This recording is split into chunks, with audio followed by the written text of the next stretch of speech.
More than 400,000 migrants from Venezuela will soon be able to work legally in the United States. The Biden administration expanding last night the so-called temporary protected status for these asylum seekers. It's going to help them get jobs and get housing. About 15,000 Venezuelans will be affected here in New York. And for Mayor Adams, it's the first time the president has helped in this crisis. He hopes it's the first of many times. Eyewitness News reporter Tom Nigovan with the details from Midtown Manhattan.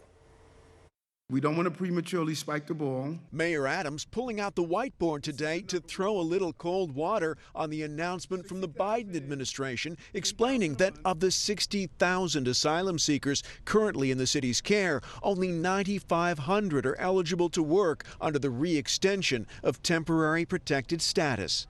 This was important because I'll take this. That's 9,500 people I don't have to find housing for. 9,500 out of 60,000. And then there are the 10,000 asylum seekers arriving in the city every month, none of whom would qualify. I was very pleased that President Biden responded to a request that we have made. But Governor Hochul, 2 days after meeting with President Biden on this, calls TPS a very positive step toward independence for those seeking asylum and toward filling thousands of available jobs for New York State.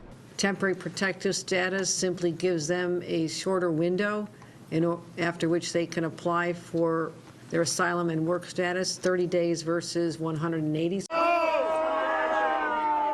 The city started to house some of the migrants at this former seniors center on Staten Island, leading to some tense protests and arrests this week. The other night, this place looked more like Tiananmen Square than it did the patriotic small town that it is.